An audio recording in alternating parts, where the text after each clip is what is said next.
pour poser des questions sur ce qu'on vient de dire, que ce soit sur l'aspect spirituel ou l'aspect juridique du jeûne, et on essayera avec mon frère Abdallah de répondre au mieux, Inch'Allah. بارك الله فيكم وجزاكم الله خير. أقول قولي هذا وأستغفر الله العظيم لي ولكم فاستغفروه إنه هو الغفور الرحيم.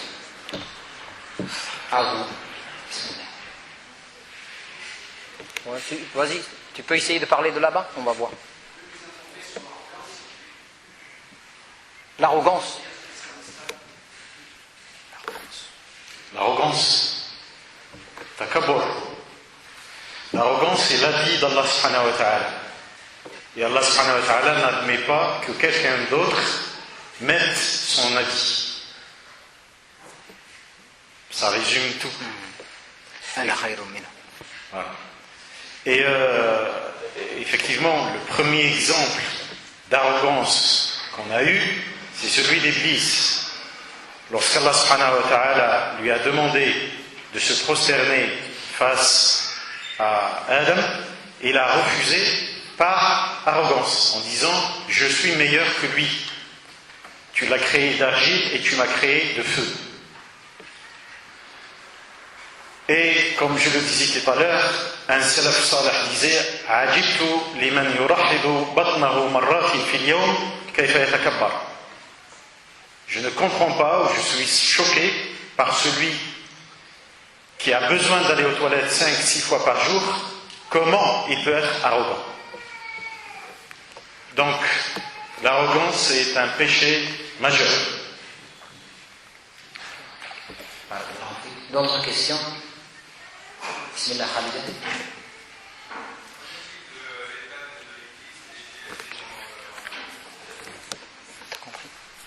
Tu peux plus fort, Khalid.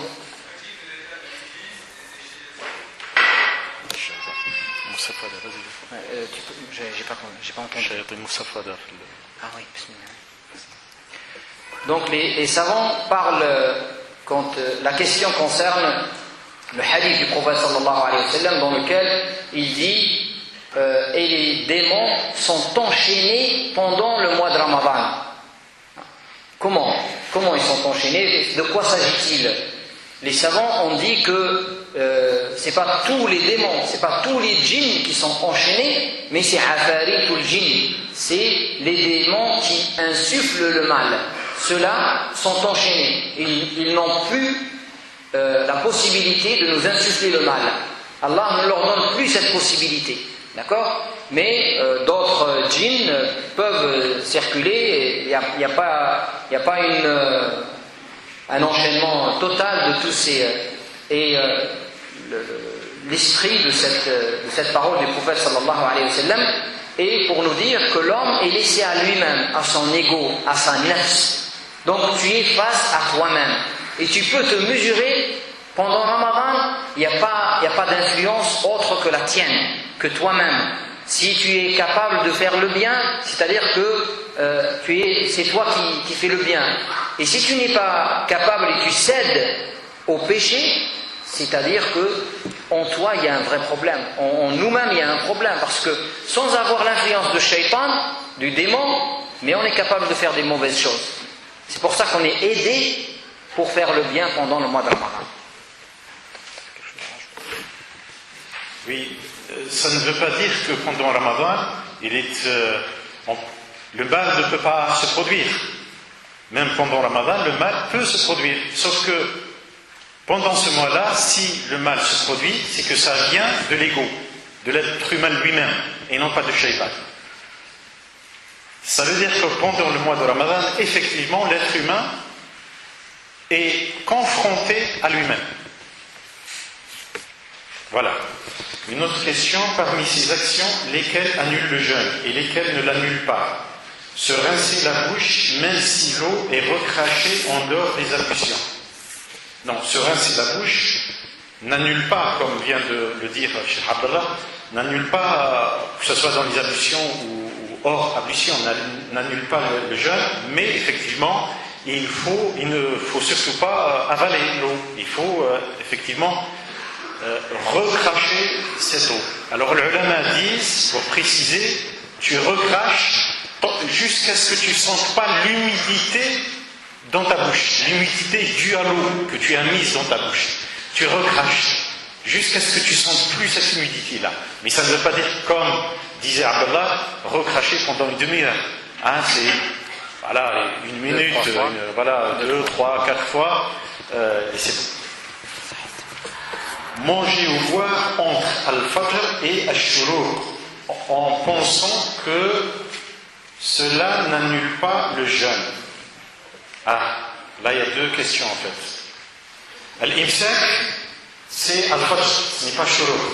Alors là, on voit ça dans tous les journaux, que ce soit écrit ou télévisé, comme quoi as-sawm commence entre le lever du soleil et le coucher du soleil. Faux. As-sawm commence à l'aube et non pas au lever du soleil. Ce que le frère appelle ash-shuruq. On est bien d'accord. Il commence à l'aube, al-fajr, et non pas au lever du soleil. Al-fajr, c'est quoi?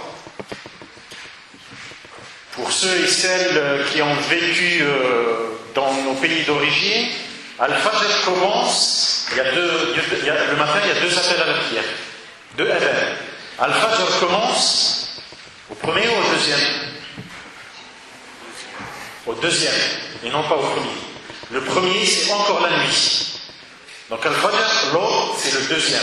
C'est l'équivalent chez nous ici. C'est-à-dire quand on dit al-fajr, il est à 4h50 aujourd'hui, c'est ça al-fajr.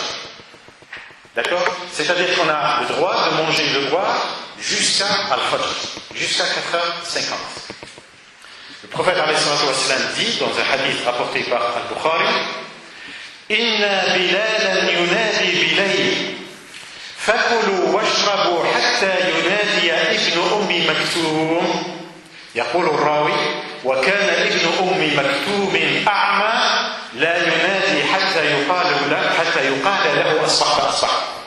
C'est-à-dire que le prophète avait deux compagnons qui lui faisaient l'appel, Bilal ibn Rabah ou Abdullah ibn Umm Maktoum.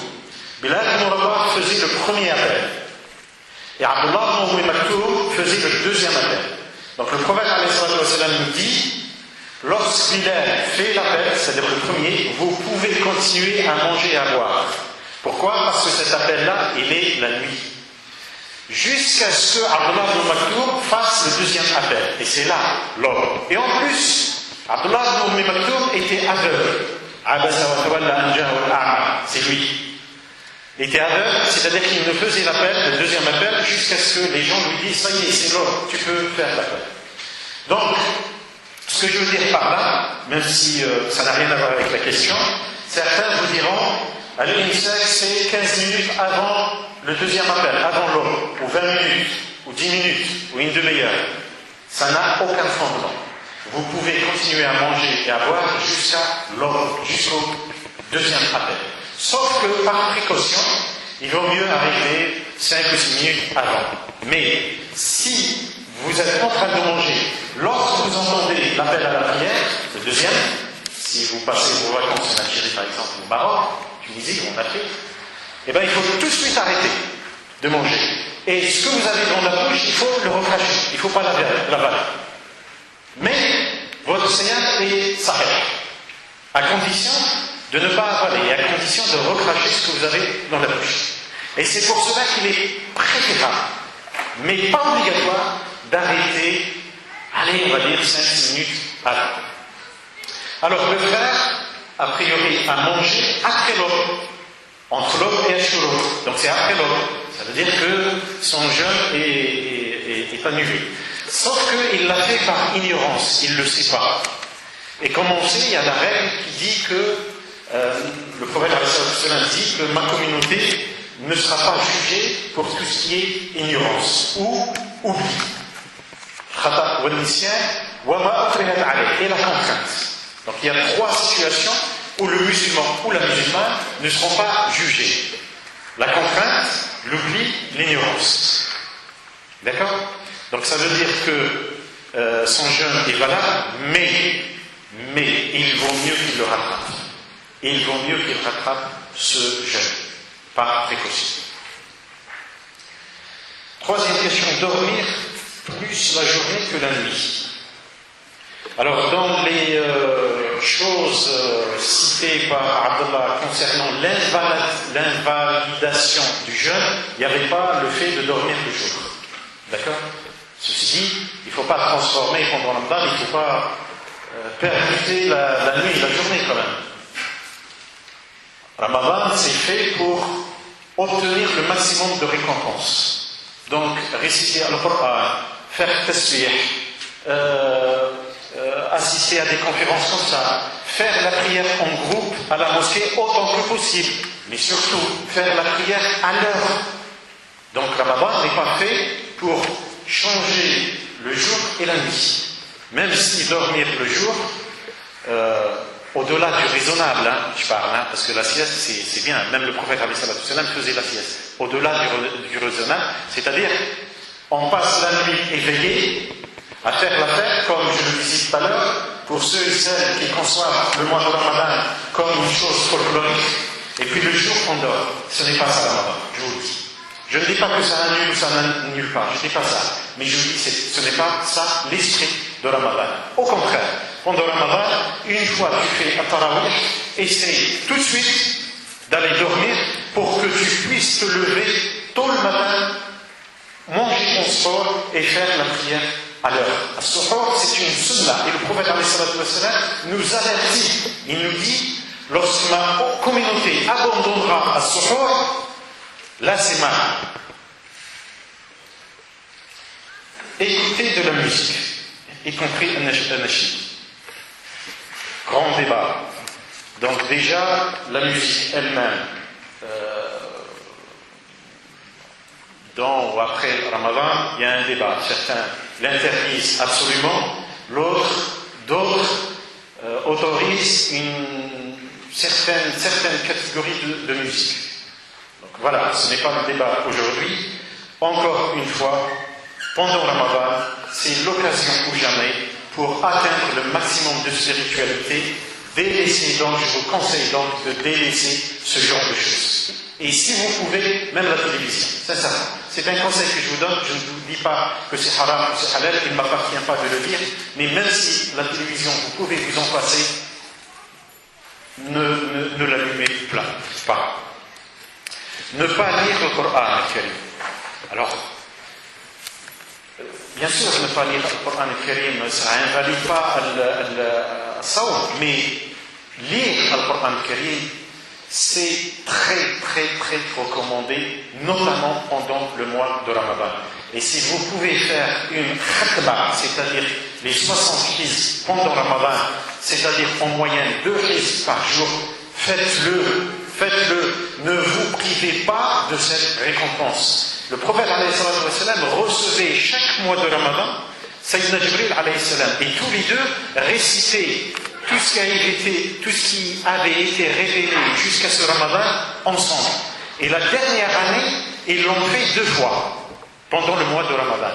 Donc nous avons là une incitation, un encouragement, une recommandation forte à réciter le Coran al-Karim pendant Ramadan. En fait, je vais vous dire une chose. Il faut concevoir le mois de Ramadan comme un stage pour faire toutes les choses qui nous sont demandées de faire. Qira'at al-Qur'an, as-salat, as-sadaqa, parce que dans Ramadan, toutes ces choses-là, la récompense sera multipliée beaucoup plus qu'en dehors de Ramadan. Les sœurs, pour s'habituer à porter al-hijab, pour celles par exemple qui ne portent pas al-hijab, c'est Ramadan, c'est l'occasion jamais.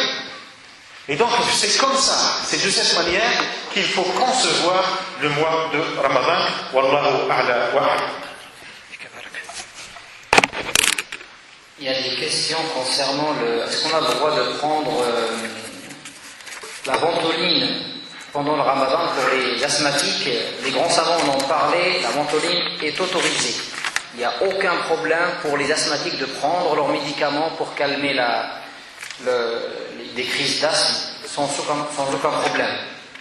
L'autre question, je suis animateur au centre de loisirs et j'amène les enfants et je suis parfois obligé de me mettre en maillot de bain, et ceci devant des femmes. Est-ce que cela affecte mon jeûne?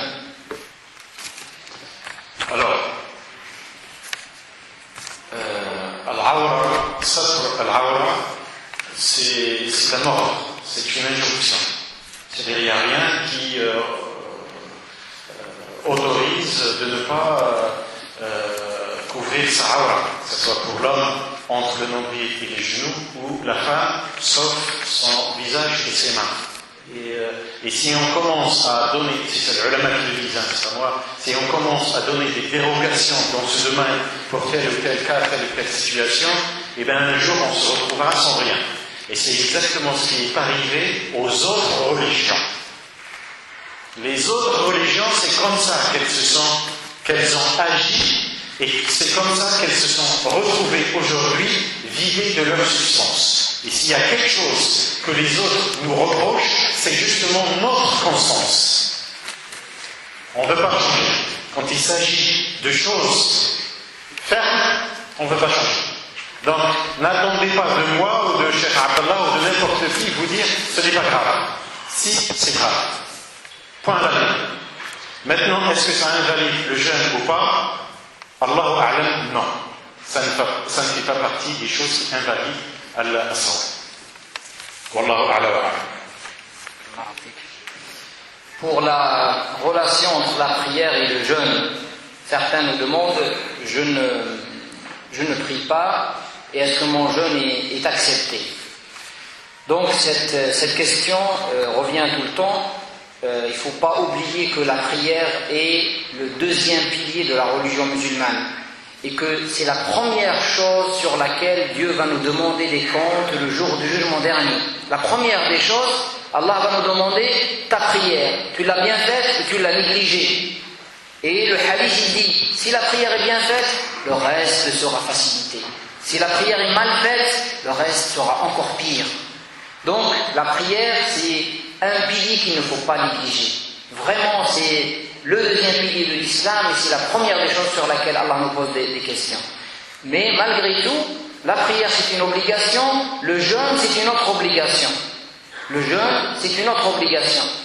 On ne va pas dire à celui qui ne prie pas, tu ne jeûnes pas, c'est pas la peine de jeûner. Si tu ne pries pas, c'est même pas la peine de jeûner. Dans ce cas-là, qu'est-ce qu'il va faire? Il ne va pas jeûner, il ne va pas prier, il va encore s'éloigner plus de l'islam. Au contraire, on va lui dire, c'est bien de jeûner, c'est très bien ce que tu es en train de faire, mais comment ça se fait que tu es capable de jeûner et tu ne peux pas prier? Au contraire, on va lui donner, l'aider pour accomplir sa religion et non pas aider Shaitan contre lui. Certains vont devoir avoir un discours pour aider Shaitan contre leurs frères ou leurs sœurs.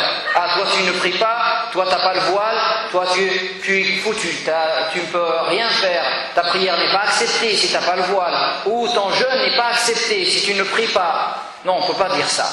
Certes, la prière c'est l'un des piliers les plus fondamentaux de la religion musulmane, mais si quelqu'un jeûne, on va valoriser son jeûne et on va l'aider à s'en sortir, à rajouter la prière, Inch'Allah, et par la suite d'autres obligations religieuses, et petit à petit on aide les gens à progresser, et on n'aide pas Shaitan contre nos frères et sœurs qui sont dans le péché, et nous sommes tous d'ailleurs en quelque sorte dans le péché, donc on doit s'entraider pour...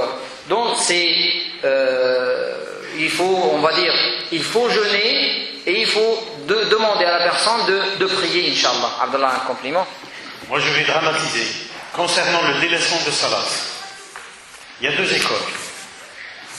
Il y a une école telle que nous, l'imam Malik, etc., qui dit délaisser, ne pas croire au caractère obligatoire de la prière. Celui qui ne croit pas au caractère obligatoire de la prière, lui, c'est un kafir.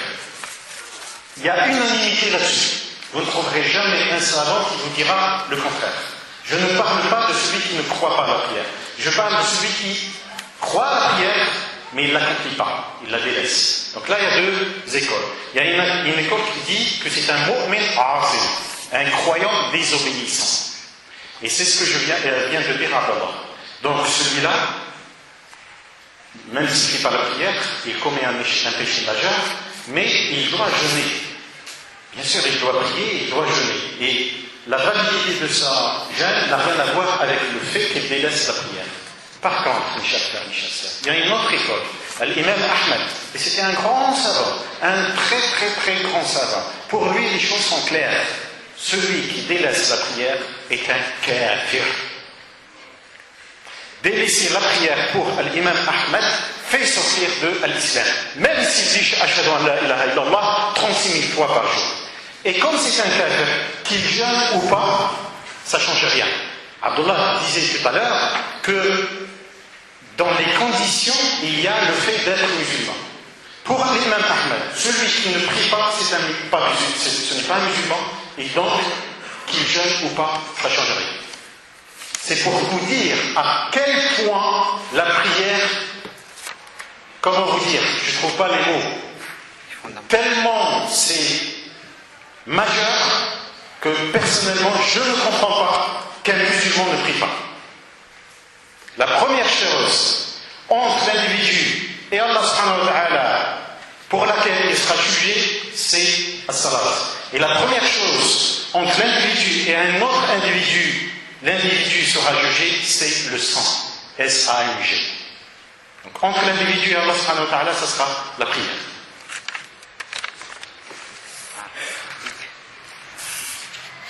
La pénibilité du travail, tout dépend.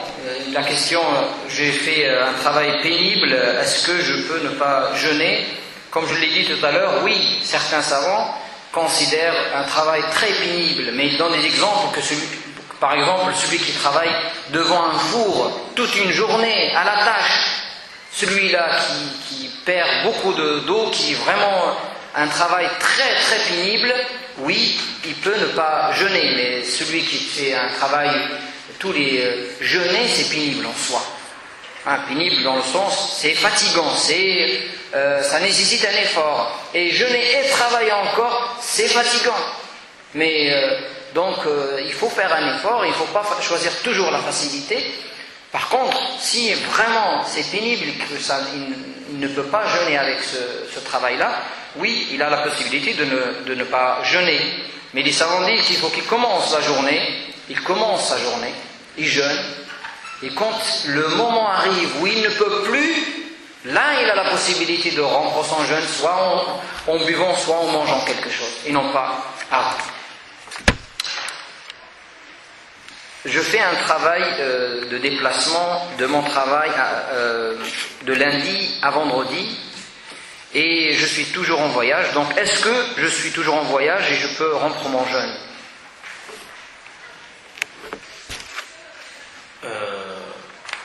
Lundi au vendredi, c'est-à-dire que vous allez au travail le matin et puis vous rentrez chez vous le soir?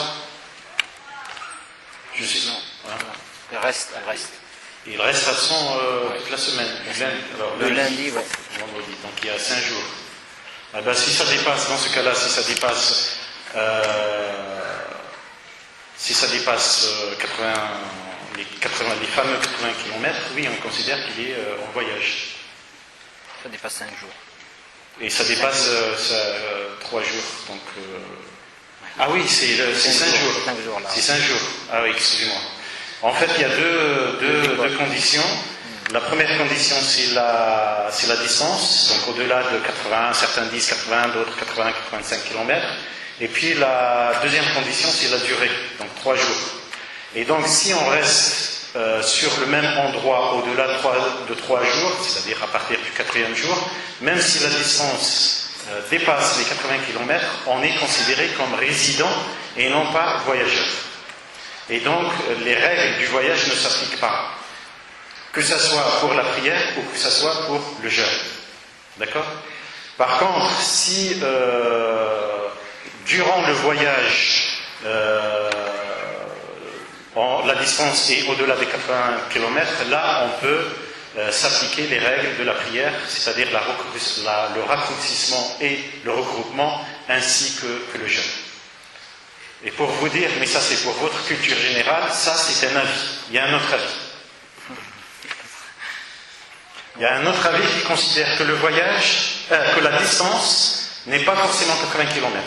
Et voyage, ce qu'on considère communément comme voyage. Parce que ça peut changer d'un endroit à l'autre. Mais ça c'est un autre débat. Pour faciliter les choses, C'est 84 km et 4 jours. Comme ça, c'est clair pour tout le monde, Inch'Allah. L'autre question, c'est une femme qui a allaité pendant 14 mois et n'a pas pu jeûner, bien sûr, à cause de sa grossesse, de son allaitement et sa grossesse aussi. Et ce qu'elle a fait, elle a payé la fidya, mais elle n'a pas rattrapé. Ça fait 4 ans, je crois. Et là, elle se demande qu'est-ce que je dois faire. Dans ce cas-là, c'est de rattraper ces jours-là pendant l'hiver. Elle essaye petit à petit. Maintenant, alhamdoulilah, elle est plus en période de grossesse. Donc, ce qu'elle a fait, c'est un don pour Allah subhanahu wa ta'ala, la fidya. Et ce que je lui conseille, c'est de rattraper ces jours-là pendant l'hiver prochain, Inch'Allah. Jeûner lundi, jeudi. Petit à petit, elle peut les rattraper sur plusieurs années, hein, c'est possible, ou plusieurs mois, Inch'Allah. Et elle doit rattraper. Parce que c'est... En fait, la dérogation dont parlait Abdallah tout à l'heure, effectivement, c'est dans certaines régions, ça existe jusqu'à maintenant, les femmes, une fois mariées, et bien pendant 10 ans, 11 ans après leur mariage, elles alternent la grossesse et l'allaitement. La grossesse et l'allaitement. Sans arrêt.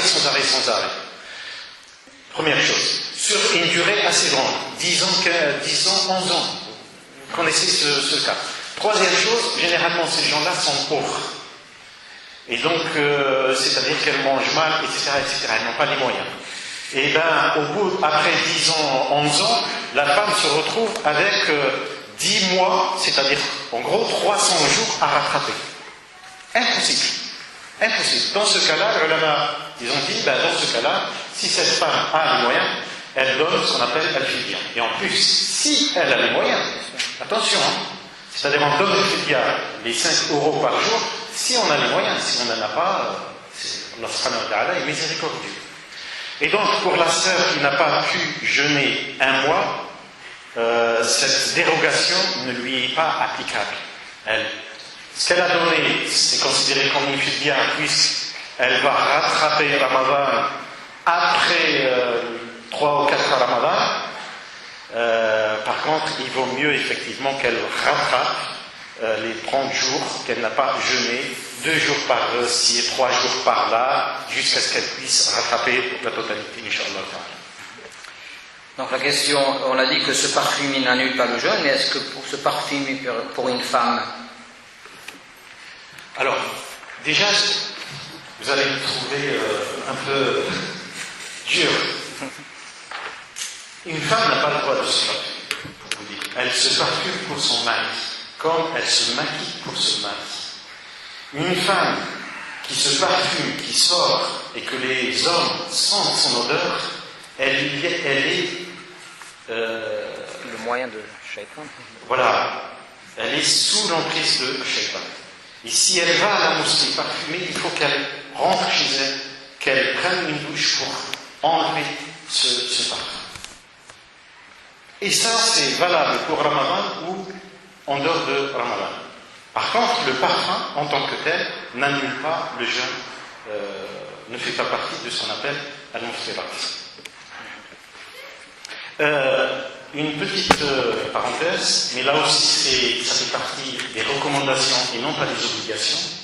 Vous savez qu'Allah subhanahu wa ta'ala adore l'odeur du jeûneur, l'odeur naturelle du jeûneur.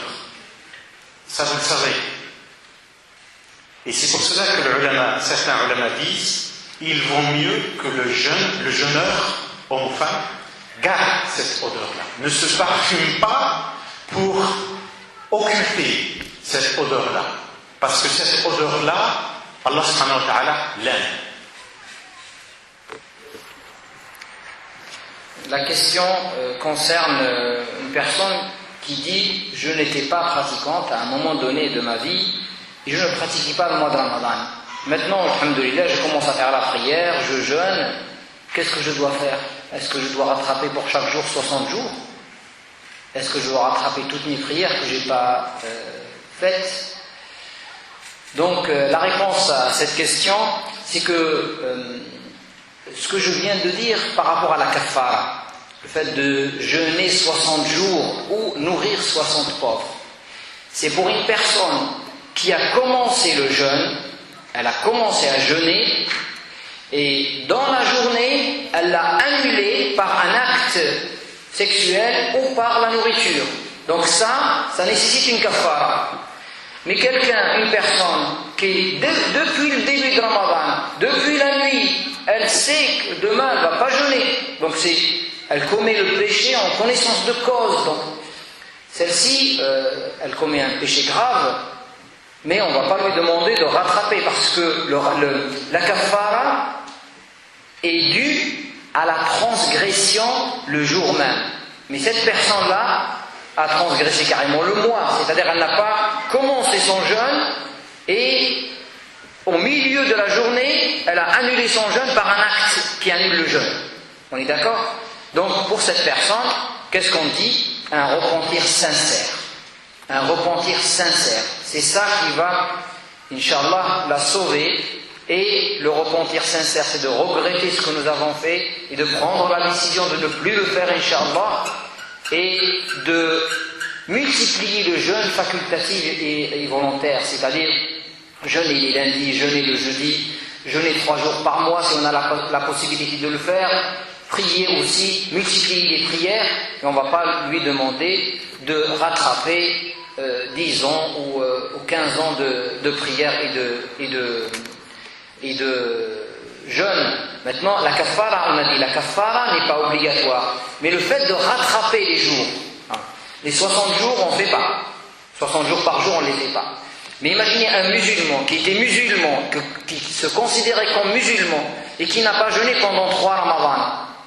Il doit rattraper les 3 ramadans. Rattrapage 1 jour par 1 jour. 1 jour par 1 jour. Là, il doit faire un calcul, combien à peu près j'ai pas jeûné, et il commence à faire l'effort de rattraper les lundis, les jeudis, jusqu'à qu'il rattrape le même nombre de jours. Mais on ne va pas lui demander de faire la kafara 1 jour par 60. Je ne sais pas si c'est clair. Par contre, s'il n'a pas jeûné pendant 15 ou 20 ans, que doit-il faire? Alors, comme vient de l'expliquer Abdallah, le kafara, c'est un honneur pour l'individu. Or, ce frère, en fait, il était complètement à gauche. Complètement. Donc, ce frère, nous remercions déjà Allah subhanahu wa ta'ala pour l'avoir guidé sur le bon chemin.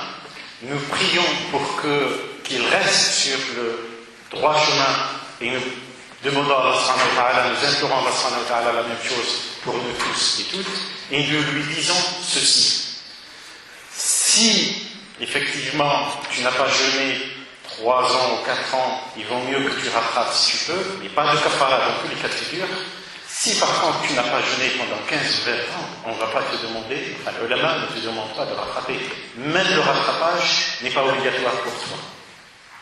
Même le rattrapage n'est pas obligatoire pour toi. Et c'est la même différence qu'il y a entre ce qu'on appelle l'yamin ou l'yamin ramous, c'est-à-dire celui qui jure et qui ne fait pas ce dont il a juré. Lui aussi, il doit s'acquitter d'une kafara. Jeûner 3 jours. Par contre, si cette kafara est valable pour quelqu'un qui était sincère lorsqu'il a juré, c'est-à-dire, je dis, Wallah al-Azim, je ne vais pas acheter ceci ou cela, ou faire ceci ou cela. Et je suis sincère. Et après, je le fais. Là, je dois jeûner 3 jours. Par kafara. Mais si, dès le départ, je n'étais pas sincère, je suis un vendeur, et quelqu'un vient acheter un objet chez moi, et je lui dis, Wallah al-Azim, je l'ai acheté 1000 €, alors que je l'avais acheté 500 €. C'est ce qu'on appelle yamin al-Ramous. Ça, c'est dès le départ, je ne suis pas sincère. Et du coup, pour certains ulama, al-kafara n'est pas obligatoire pour ça peut paraître paradoxal, mais c'est ça. C'est-à-dire que le kafara, c'est pour les gens sincères. Les gens qui sont dans la religion et qui transgressent pour une raison ou une autre à un moment donné la règle. Donc ils doivent s'acquitter de al-kafara. Mais les gens qui sont complètement en dehors, et si Allah subhanahu wa ta'ala les a orientés vers le chemin droit, Inch'Allah, qu'ils y restent. Il y a une question sur le jeûne de rattrapage. Est-ce qu'on doit le faire successivement? Si je n'ai pas jeûné, par exemple, une femme n'a pas jeûné 6 jours, est-ce qu'elle doit rattraper 6 jours d'affilée? Non. Elle peut rattraper un jour par-ci, un jour par-là, les lundis, les jeudis, sans aucun problème. Ce qui est obligatoire de faire d'affilée, c'est le kafara. C'est les 60 jours dont on a parlé tout à l'heure.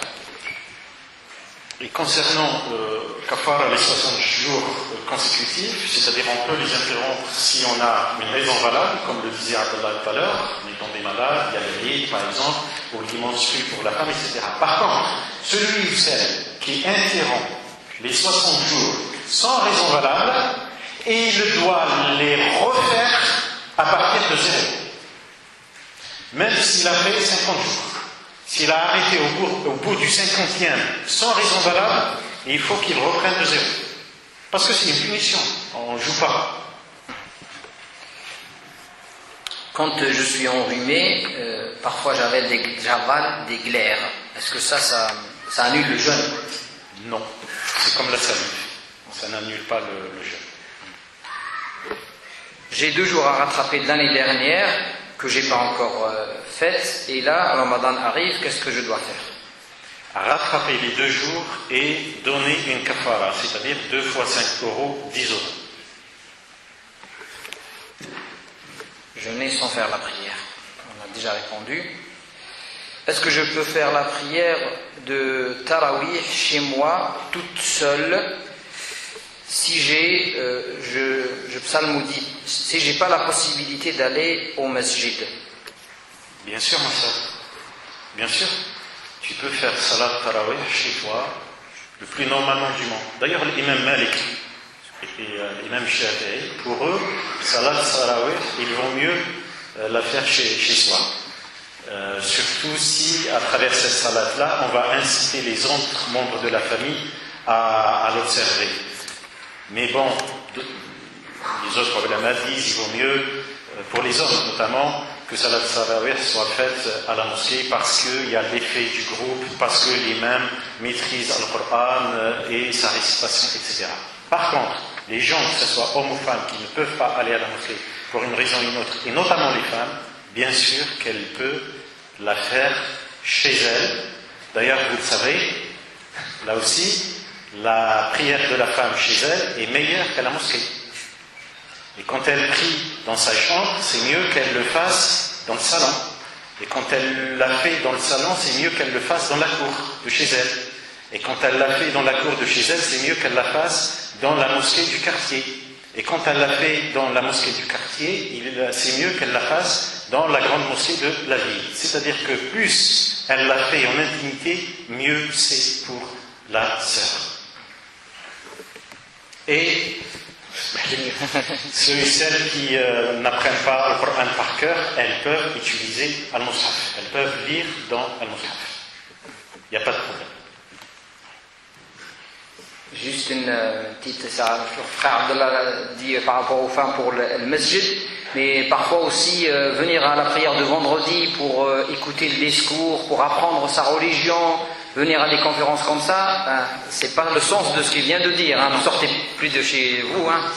Non, effectivement, c'est un compliment pertinent. Le prophète alayhi wa sallam disait La tamna'u ima Allahi masajid Allah. C'est-à-dire, n'interdisez pas aux femmes d'aller aux mosquées. Ce que je disais tout à l'heure, c'est en termes de récompense. C'est-à-dire que la femme, quand elle fait la prière chez elle, elle est mieux récompensée. Donc cette règle, elle est énoncée par le prophète alayhi wa sallam et personne n'a le droit de la changer. Personne. Sauf que, comme le dit Abdullah pertinemment, nous sommes aujourd'hui dans un contexte, notamment ici en Europe, en France, où effectivement, je dirais même, la femme doit aller à la mosquée. Doit aller à la mosquée.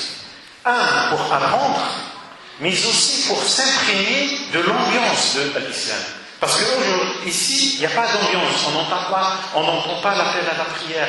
Il n'y a pas, et donc, au contraire, il faut aller autant que possible dans les mosquées, assister à des conférences comme ça, à Doros, etc. Il y a toujours deux choses. Il y a la connaissance, c'est-à-dire obtenir des connaissances, acquérir des connaissances, mais il y a aussi l'ambiance.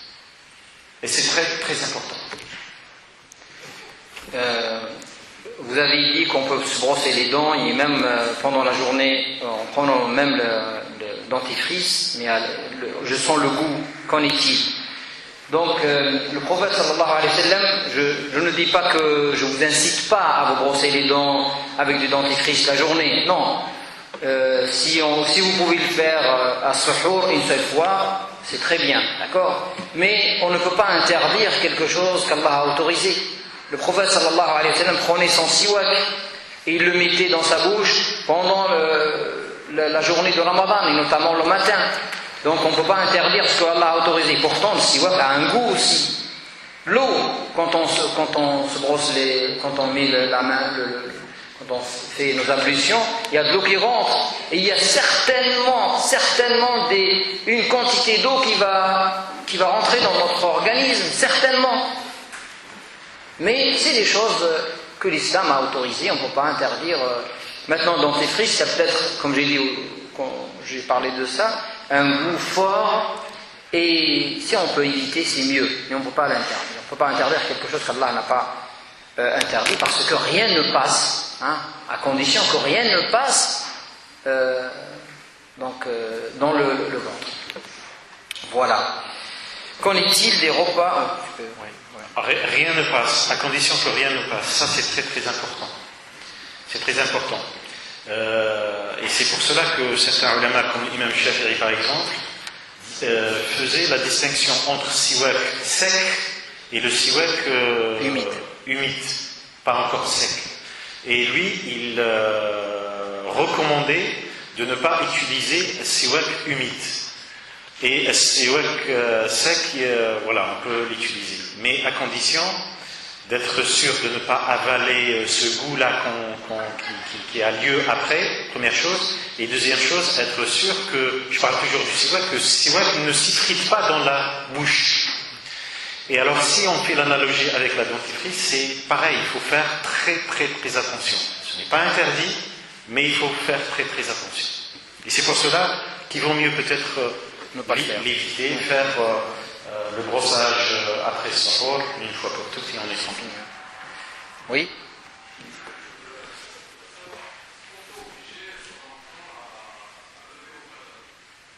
Est-ce qu'on peut obliger son enfant à se lever au fajr? Suhour. Il a quel âge l'enfant? 13 ans. Il est pubère ou pas?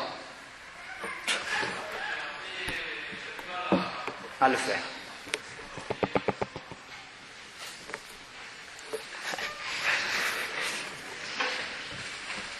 Wallah, peut-être le mot obligé n'est pas approprié pour cet âge-là, mais il faut effectivement insister, quoi. Peut-être utiliser d'autres moyens, plus incitateurs, on va dire. Mais il vaut mieux, effectivement, 13 ans, c'est déjà grand, hein. Je veux dire, il vaut mieux, effectivement, demander à l'enfant de se lever Alors, voilà. Vous avez parlé du gaspillage. Donc, est-ce que vous pouvez nous en dire plus pendant le Ramadan? Le gaspillage, c'est une mauvaise chose, c'est une mauvaise attitude. Et Allah subhanahu wa ta'ala, pour nous montrer le caractère mauvais du gaspillage, il nous a demandé de ne pas gaspiller. Voilà, tout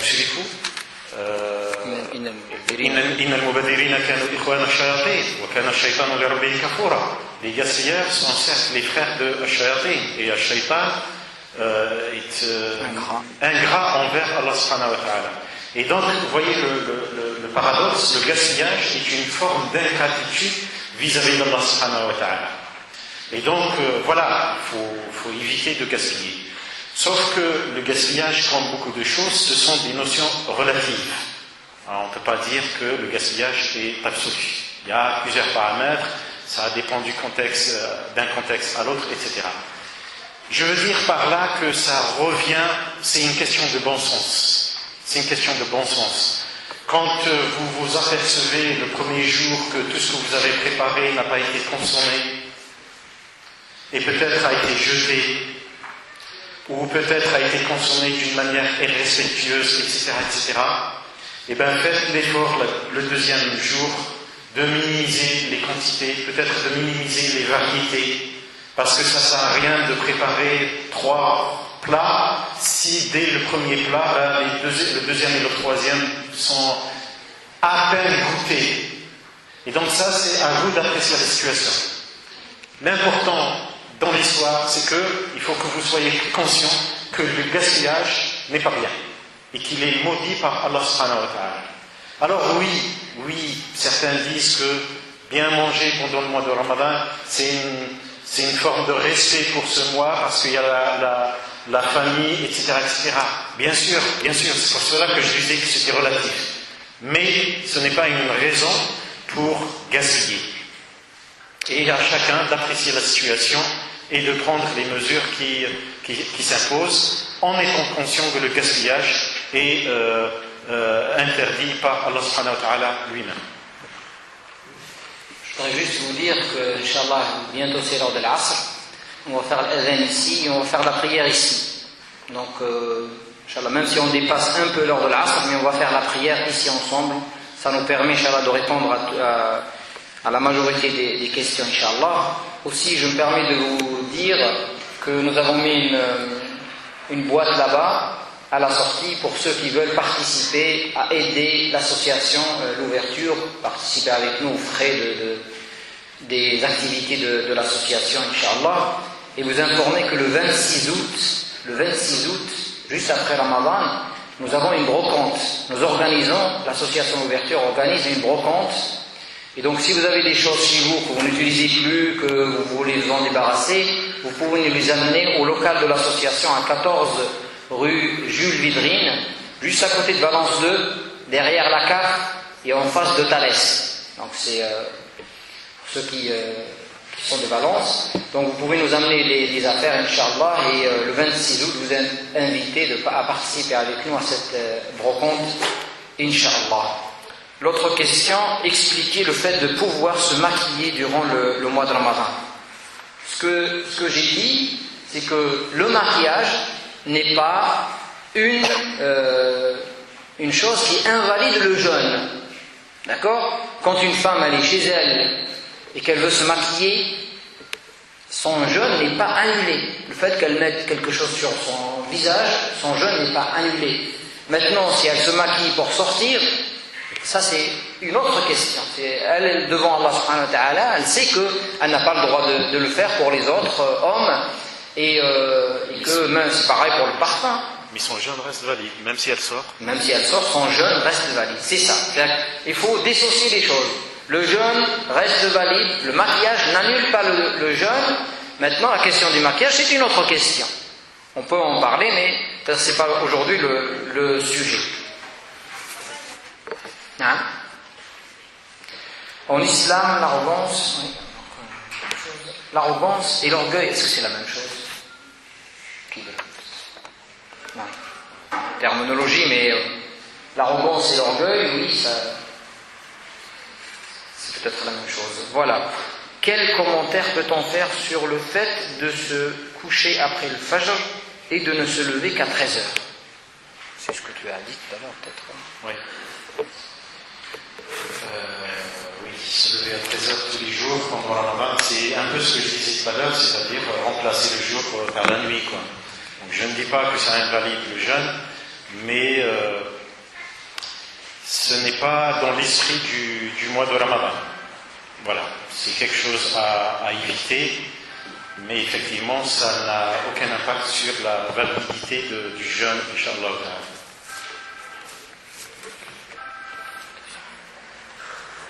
Est-ce que le fait de se ronger les ongles invalide le jeûne? C'est quelqu'un qui a l'habitude de se ronger les ongles, s'il n'y a rien qui passe. Ben, s'il n'y a rien qui passe, effectivement, ça invalide pas le jeûne. En fait, il faut...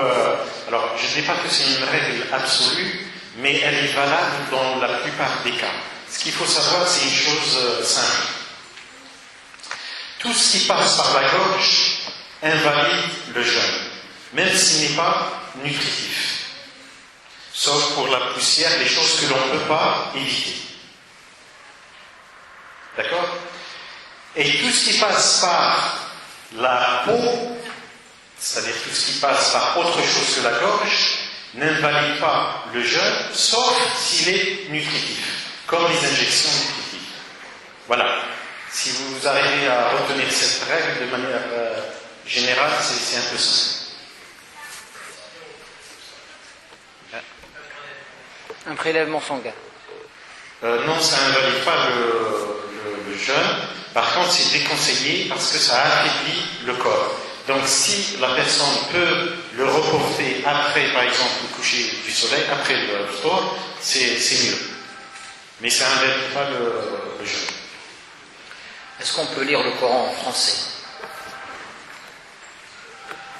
Le Coran ne peut pas être en français, ni en anglais. Et ce n'est même pas des traductions, c'est des interprétations. Le Coran est intraduisible. Le Coran, c'est le Coran. Non, je parle du Coran. Je ne parle pas de la compréhension, ces choses-là. Je parle du Coran. Le Coran, ce sont le sens et les mots qui ont été révélés par Allah subhanahu wa ta'ala au prophète Muhammad alayhi sallam. C'est-à-dire et le sens et les mots qui portent ce sens. Et il a été révélé en arabe. Donc le Coran, ce qu'on appelle le Coran, ne peut pas être dans une autre langue. On est bien d'accord, c'est impossible. Ce que l'on trouve dans les autres langues, ce n'est même pas la traduction, parce qu'on ne peut pas traduire la parole d'Allah subhanahu wa ta'ala. Quand ce que communément on appelle traducteur, quand il fait ce que l'on appelle traduire, qu'est-ce qu'il fait? Et il lit les versets coraniques, donc forcément là, il le comprend à sa manière et il le réécrit dans sa langue. Donc ce n'est pas une traduction, c'est une interprétation. D'accord? Arju dhalik. J'espère. Subhanallah, insan, musulman, il ne maîtrise pas la langue arabe pour une raison ou une autre, et il fait l'effort de vouloir comprendre Al-Qur'an al-Karim, même dans une interprétation autre que dans la langue arabe, c'est une ibadah, subhanallah. Et Allah subhanahu wa ta'ala est généreux, et Inch'Allah ta'ala il sera récompensé. Mais il ne faut pas considérer ça comme une récitation du Coran Karim. Parce que le Coran Karim, c'est le Coran Karim. C'est le Coran que vous connaissez, en arabe. C'est très important.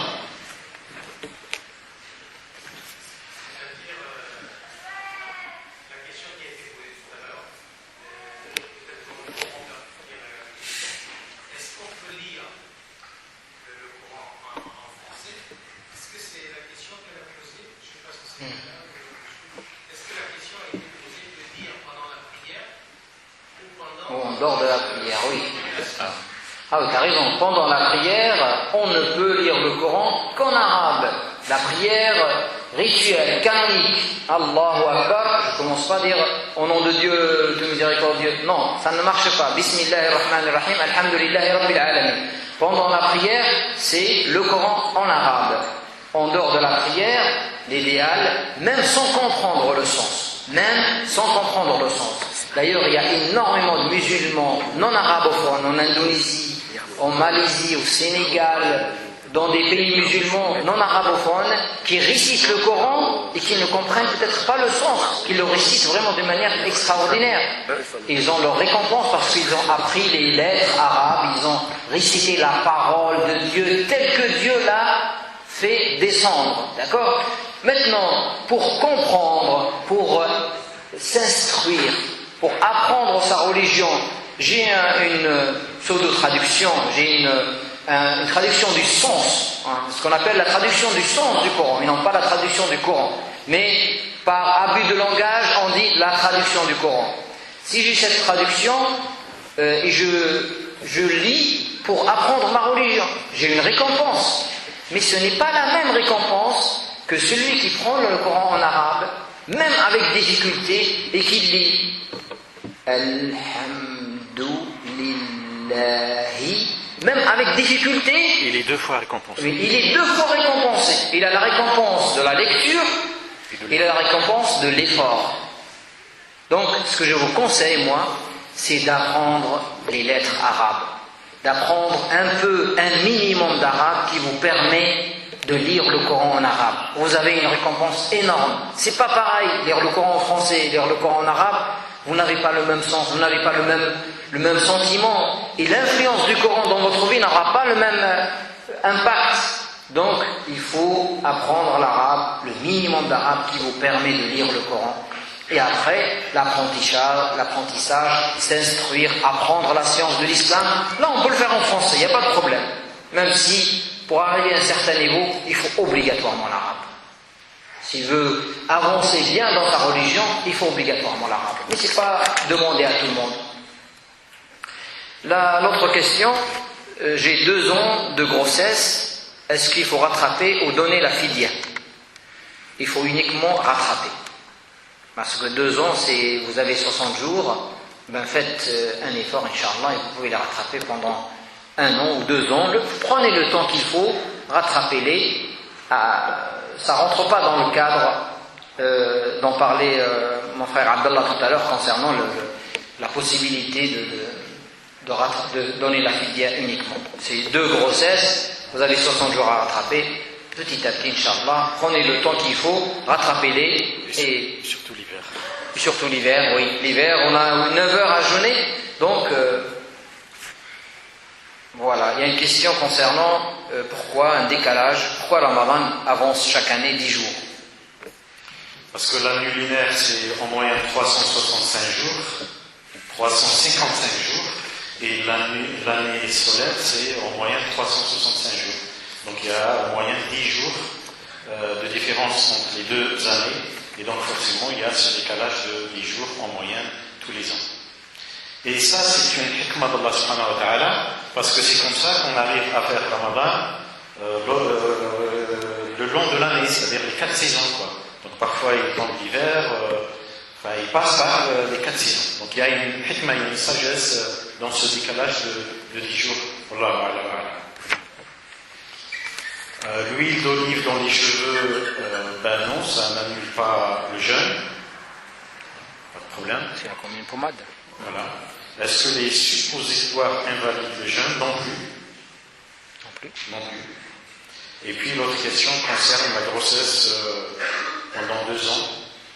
Et donc la réponse vient d'être donnée. Inch'Allah.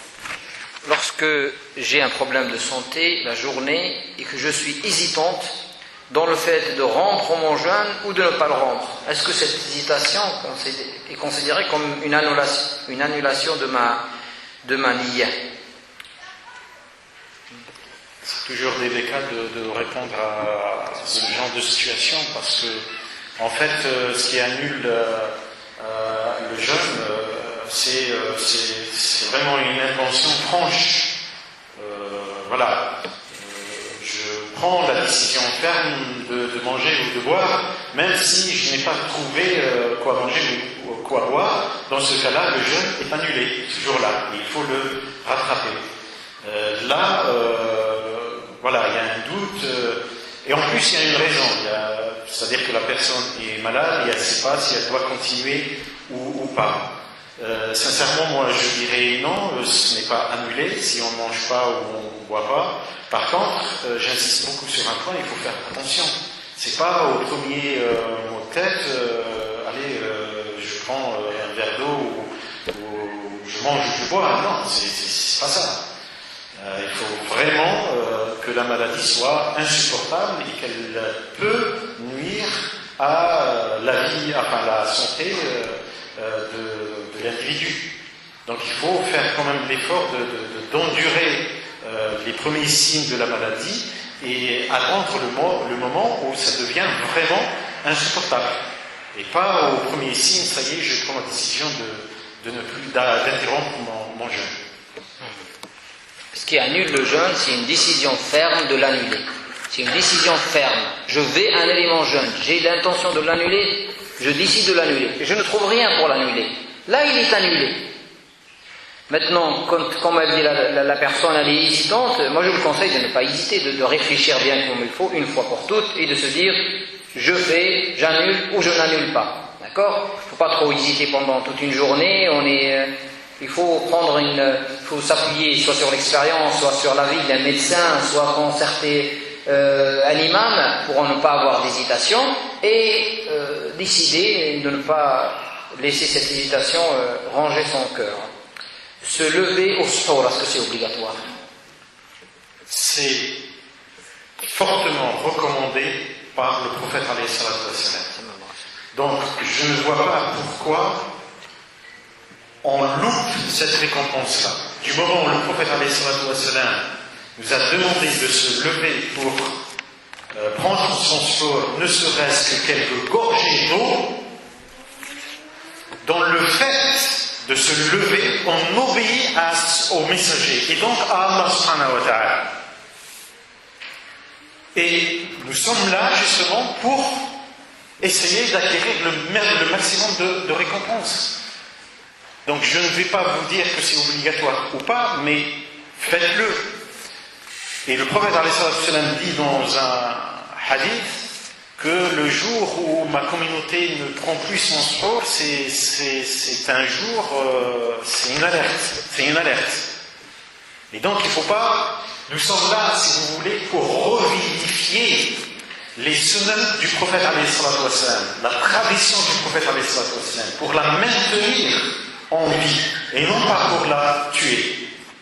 Et donc, à chaque fois que vous contribuez à maintenir une tradition du prophète alayhi salatu wassalam ou à la revivifier, comme l'aqiqa par exemple, nos parents et nos grands-parents ne pratiquaient pas l'aqiqa. Ce sont vous qui pratiquez l'aqiqa. Ça, c'est une très très bonne chose. Et donc, à chaque fois que l'un d'entre vous maintient ou redonne vie à une tradition du prophète alayhi salatu wassalam, il est hautement récompensé.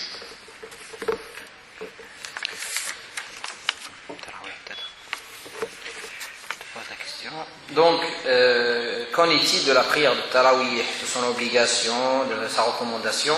Si une personne le fait que quelques jours dans tout le mois, est-ce que c'est accepté? Salat Tarawih, c'est une sunna du prophète alayhi salatu wassalam. Il l'a faite pendant 3 jours, et comme il a vu que les compagnons tous les soirs venaient la faire avec lui, il l'a arrêté parce qu'il avait peur que ça devienne obligatoire. Mais le prophète alayhi salatu wassalam dit bien dans le hadith sahih, Man qama ramadana imanan wa ihtisaban. Qama, c'est-à-dire salat al-layl, la prière nocturne. Donc il nous recommande de faire salat al-qiyam al-layl, c'est-à-dire at-tarawih. Tous les ulama disent que qiyam al-layl dont il est question ici dans ce hadith, c'est bien at-tarawih. Et c'est Omar, donc les compagnons ont continué à la faire séparément, individuellement. Et c'est Omar ibn Khattab, le deuxième calife, qui a pris la décision de faire en sorte que salat tarawih soit faite en groupe à la mosquée. C'est-à-dire qu'avant cette décision, les gens venaient dans la mosquée du prophète alayhi salatu wassalam et chacun faisait qiyam al-layl tout seul, sans imam. Et Omar ibn Khattab a décidé, et il a eu raison, tous les compagnons du prophète alayhi salatu wassalam étaient d'accord avec lui, que salat tarawih soit faite en groupe. Donc c'est une sunna que faisait le prophète alayhi salatu wassalam et que les compagnons avaient maintenu. Ce n'est pas obligatoire, mais c'est une sunna. Et ce que je disais tout à l'heure à propos de as-suhour, c'est valable pour salat at-tarawih. Maintenant, la personne ne fait pas salat tarawih tout le mois de Ramadan. Bien sûr que ça n'a rien à voir avec la validité de salat tarawih. Il sera récompensé, je veux dire, comment dire, au prorata. Il sera récompensé au prorata. Celui qui fait salat tarawih,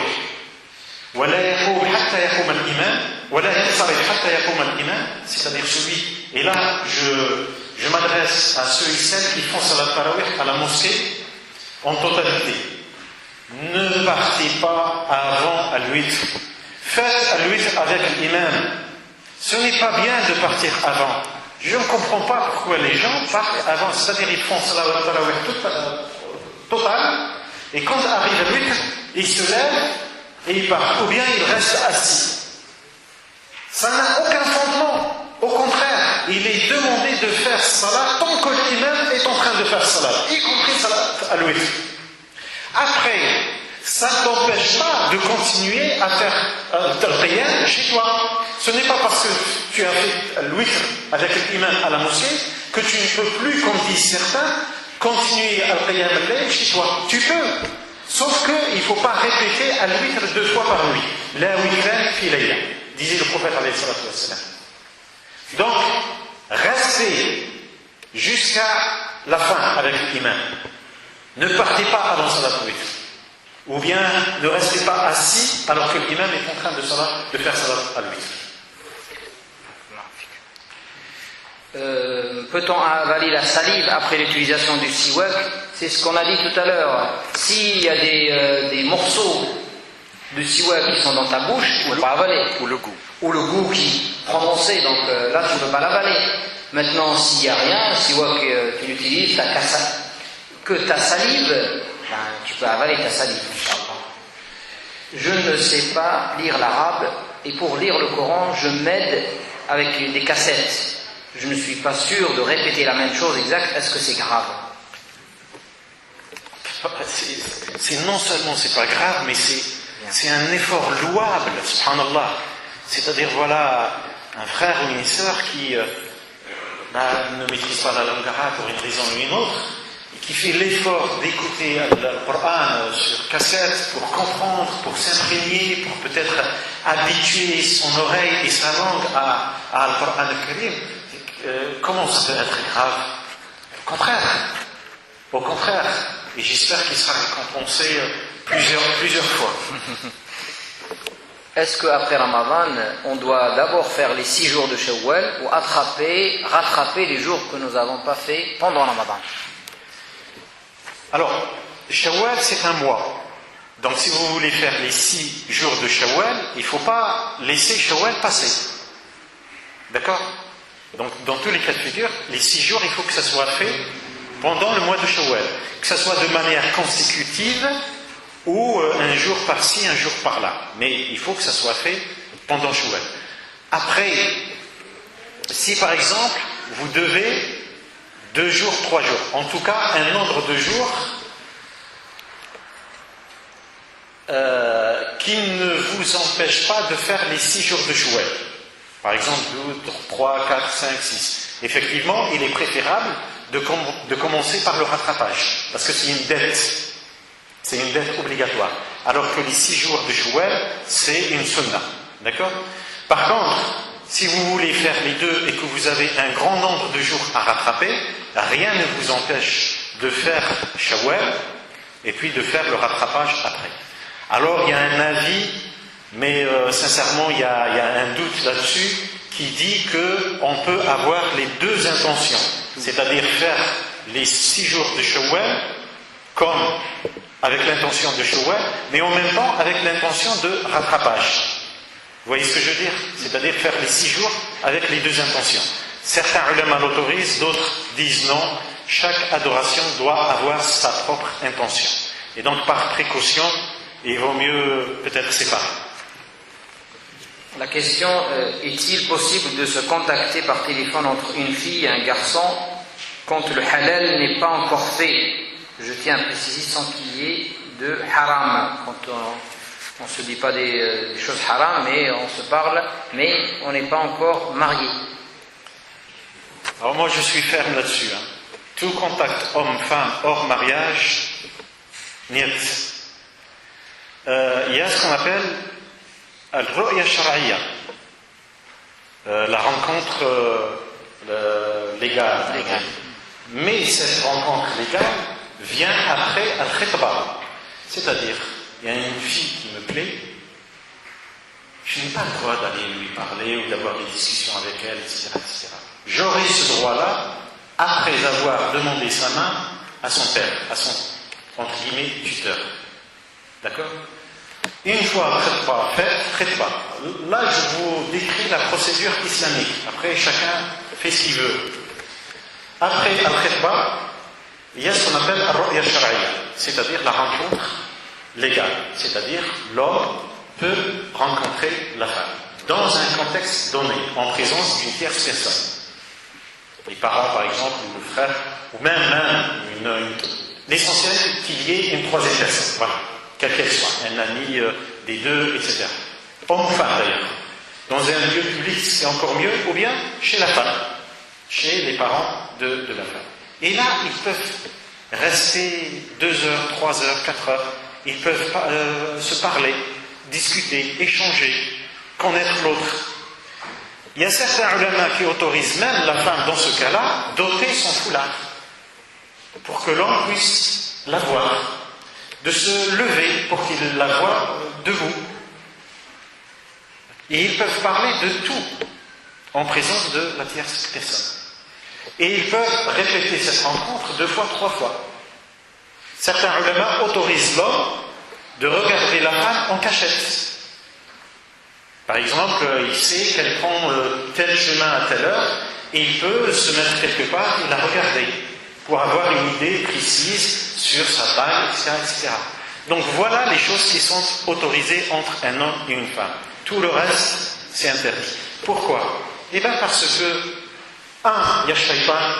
Le prophète alayhi salatu wassalam dit, à chaque fois qu'un homme et une femme se rencontrent, il y a un shaytan avec eux. Et croyez-moi que cette rencontre soit physique, c'est-à-dire matérielle, sur le même endroit, ou virtuelle, par téléphone ou sur Internet, Shaitan, il y sera. Croyez-moi, même par téléphone, il y sera. Même sur Internet, il y sera. Et ça, c'est le prophète alayhi salatu wassalam qui le dit. Ce n'est pas, comme je le disais tout à l'heure, un psychologue ou un animateur ou je ne sais qui. C'est le prophète. Le prophète alayhi salatu wassalam, lam yakun yantiqu anil hawa. Tout ce qu'il disait, c'était la vérité. Innama huwa wahyun yuha. Et il nous dit, à chaque fois qu'un homme et une femme se rencontrent, séparément, il y a shaitan. Et croyez-moi que cette rencontre soit réelle ou virtuelle, c'est la même chose. Si vous voulez que votre mariage et la vie de couple, ou la vie en couple plutôt, qui en découle, soit bénie par Allah subhanahu wa ta'ala, respectez les fondamentaux de l'islam. J'aimerais savoir si nous pouvons donner la fidya à une association islamique ou si nous sommes obligés de la donner directement à un pauvre. C'est le cas, dans ce cas, si c'est le cas, faut-il qu'il soit musulman? Oui, la fidya, il vaut mieux qu'elle soit, il vaut mieux, si l'association s'occupe de nourrir des pauvres et nécessiteux, effectivement, vous pouvez la donner à cette association. Et l'essentiel, c'est comme zakat al-fitr. Al-fidya, il faut qu'elle aille à un pauvre et nécessiteux. C'est vrai, et d'ailleurs, c'est quoi les 5 euros? Al-fidya, c'est pas 5 euros, normalement. C'est it'am miskin, c'est un repas. C'est-à-dire que tu dois inviter un pauvre et lui offrir un repas, ou bien lui offrir un repas chez lui. C'est ça la base, le fondement. Ce n'est pas les 5 euros. Les 5 euros, c'est... Et d'ailleurs, il y a certains ulama qui sont contre.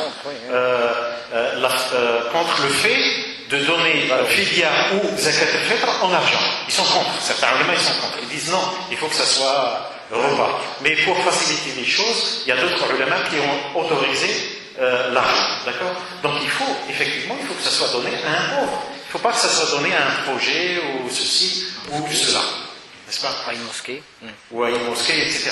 Parce que si, et ça on l'avait dit lors de la conférence sur le zakat, si à chaque fois qu'il y a quelque chose à donner, on la donne à la mosquée, ça sera une solution de facilité, et du coup, les gens qui méritent cette sadaqa ou cette fidya ou cette zakat, etc., ils seront privés de leurs droits. Et est-ce qu'il faut la donner à un musulman? Il faut que ça soit donné à un musulman, effectivement. Est-ce que écouter le Coran a la même valeur que de le lire? Non. Écouter le Coran al-Karim, c'est une adoration pour laquelle on est récompensé, mais le lire, c'est une adoration pour laquelle on est plus récompensé. Ça va de soi, c'est l'évidence. On peut suivre la récitation du Coran pendant Tarawih avec un livre? Alors, oui, c'est un phénomène aussi que l'on constate dans les mosquées. Moi, je vous dis ce que disent les ulama à ce sujet-là. Il est déconseillé, voire interdit, de suivre l'imam en lisant dans un mosquée. Suivre l'imam, c'est par l'oreille. وَإِذَا قُرِئَ الْقُرْآنُ فَأَنصِتُوا وَالْإِنصَاتُ هو الاستماع مع السكوت, disent les spécialistes de la langue arabe. Al-insat, c'est-à-dire c'est écouter en se taisant. D'accord? Donc si on veut appliquer cette règle, il ne faut pas lire. Il ne faut pas suivre l'imam en lisant dans un mushaf, en portant un mushaf. Et il faut l'écouter par l'oreille. C'est ça la règle qui est énoncée dans le Coran al-Karim. Première chose. Deuxième chose, en lisant dans le Coran, dans le mushaf, on est en train de lire avec l'imam. Or, dans la salat al-jahriya, la salat qui se fait à voix haute, il est interdit de lire avec l'imam. C'est le prophète alayhi salatu wa sallam. Un jour, c'est dans Sahih Muslim, un jour le prophète alayhi salatu wa sallam, après avoir accompli la salat, il a dit Hal qara'a ahadun minkum ma'i anifa. Est-ce que l'un d'entre vous a récité le Coran en même temps que moi pendant que j'accomplissais la prière? Il y a un compagnon qui s'est levé et qui a dit Na'am, ana ya Rasulallah. Oui, c'est moi, ô messager d'Allah. Le prophète alayhi sallam a dit, écoutez bien, Inni aqulu ma li unaza'u al-Qur'an. En accomplissant la prière, je me disais, mais pourquoi Al-Qur'an me fuit, ne veut pas rester dans ma bouche? Mais c'est comme s'il y avait quelqu'un d'autre qui lui prenait le Coran dans sa bouche. Et le rapporteur de ce hadith, Abu Huraira, a dit, depuis ce jour-là, on a arrêté de réciter le Coran avec le prophète dans la salawat al-jahriya, les prières qui se font à voix haute. Donc il est interdit de lire en même temps que le Coran, que l'imam. Deuxième chose. Troisième chose. Qui font ça? Qui, dans leur prière, ils prennent tous des livres et ils lisent dans les livres. Hein? Et donc, il nous est demandé de ne pas imiter les autres.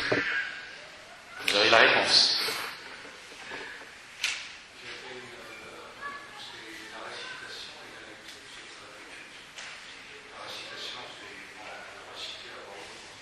Oui. Non, mais le ulama disent même porter le livre et le lire en même temps, suivre, c'est pas bien. Il faut suivre l'imam en l'écoutant. Et alors certains disent oui, mais le livre, le fait de lire, ça me permet de me concentrer. Eh bien, il faut faire l'effort de se concentrer en écoutant l'imam. Ça, c'est le ulama qui le dit, ce n'est pas moi, j'invente rien. Le frère, quelqu'un me conseille de vous donner un conseil, notamment les jeunes parmi vous, c'est d'aider vos parents à préparer la nourriture, à les aider pendant le mois de Ramadan parce qu'ils sont fatigués autant que vous. Et il ne faut pas se dire cette tâche, la nourriture, les choses du foyer, ça incombe uniquement aux parents. Vous avez en tant que membres de la famille, les enfants ont l'obligation de s'occuper de la maison, des choses de la maison, donc aider vos mamans à préparer à manger. Donc c'est un frère qui vous donne ce conseil-là et j'adhère complètement à ce conseil. N'est-ce pas? Oui, oui. Donc, pour l'anecdote et pour faire... Alors certains, bon ici en France on a les moyens, etc. Moi je me rappelle quand on était petit en Algérie, bon ben les moyens étaient ce qu'ils étaient en termes de toilettes, etc. Et on attendait le dernier moment pour faire les ablutions. Et ma mère était à chaque fois enragée parce qu'elle s'occupait de la cuisine, donc forcément elle attendait le dernier moment pour faire ses ablutions, pour faire sa lavement. Et c'est à ce moment-là que nous on occupait des toilettes et ils disaient mais c'est pas possible.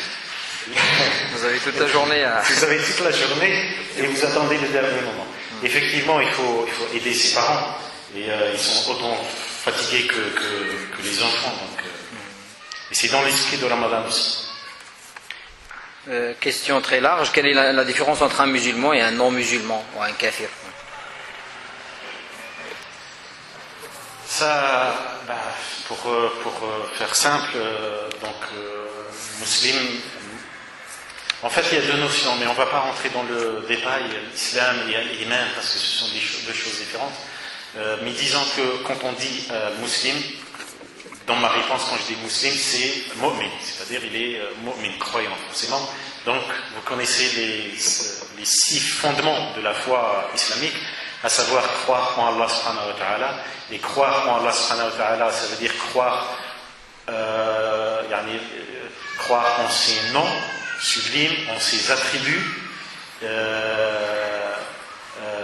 son unicité. Donc Al-Rububiyya, c'est-à dire le fait qu'il soit le créateur de tout, et Al-Uluhiyya, c'est-à-dire le fait qu'il soit le seul qui mérite l'adoration. Donc c'est ça, Al-Iman billah.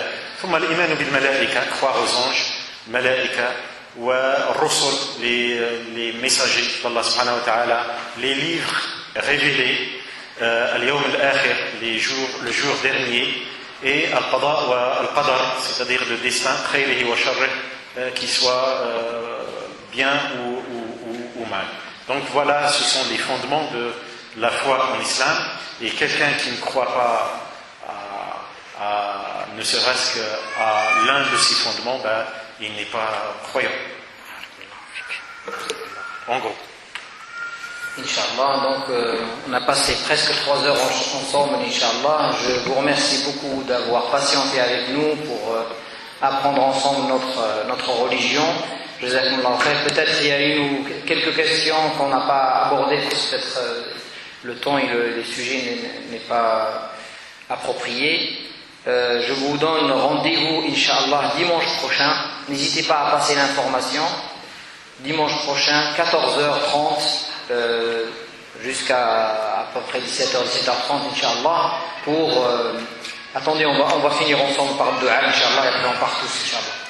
Et donc, je rappelle aussi, si vous pouvez aider l'association en donnant, participant aux frais, Inch'Allah, barakallahu fikum. Et jazakumullahu khair, je donne la parole à mon frère Abdallah pour nous faire le dua, pour finir cette belle assemblée, que j'espère que les anges sont avec nous. Je suis même certain que les anges nous entourent dans cette assemblée, et qu'Allah est satisfait de nous, parce que nous n'avons pas cessé d'invoquer son nom pendant cette période, Inch'Allah, de 3 heures, et on est gagnant à 100%, Inch'Allah. الحمد لله ولا إله إلا الله والصلاة والسلام على رسول الله وعلى آله وصحبه ومن والاه. اللهم اغفر لنا ذنوبنا ولأهالينا ولذوينا ولسائر المسلمين والمسلمات في أقاصي الأرض وأدانيها. اللهم باعد بيننا وبين خطايانا كما باعدت بين المشرق والمغرب. اللهم نقنا من خطايانا كما ينقى الثوب الأبيض من الدنس. اللهم اغسلنا من خطايانا بالماء والثلج والبرد. اللهم انصر الإسلام والمسلمين في أقاصي الأرض وأدانيها. اللهم لا تسلط عليهم من لا يخافك ولا يرحمهم. اللهم كن لإخواننا وأخواتنا في بلاد الشام. اللهم عليك بالظالمين الطغاة الغاشمين. آمين يا رب العالمين. اللهم علمنا وانفعنا بما علمتنا وزدنا علما. اللهم فقهنا في دينك. اللهم إنا نسألك علما نافعا ورزقا واسعا وشفاء من كل داء وسقم يا أرحم الراحمين. اللهم إنا نسألك حبك وحب من يحبك. اللهم إنا نعوذ بك من علم لا ينفع ومن قلب لا يخشع ومن نفس لا تشبع ومن دعاء لا يسمع. اللهم إنا نعوذ بك من هؤلاء الأربعة. اللهم اقسم لنا من خشيتك ما تحول به بيننا وبين معصيتك، ومن طاعتك ما تبلغنا به جنتك، ومن اليقين ما تهون علينا مصائب الدنيا، ومن اليقين ما تهون به علينا مصائب الدنيا. ومتعنا اللهم بأسماعنا وأبصارنا وقواتنا أبدا ما أحييتنا، واجعله الوارث منا. آمين آمين آمين. وصل اللهم وسلم على نبيك الطيب الكريم وعلى آله وصحبه ومن دعا بدعوته بإحسان إلى يوم الدين. سبحان ربك رب العزة عما يصفون وسلام على المرسلين والحمد لله رب العالمين. وبارك الله فيكم وتقبل منا ومنكم صيامنا وقيامنا وأعاننا إن شاء الله تعالى على صيام هذا الشهر الكريم وعلى بلوغ تقواه. آمين آمين آمين.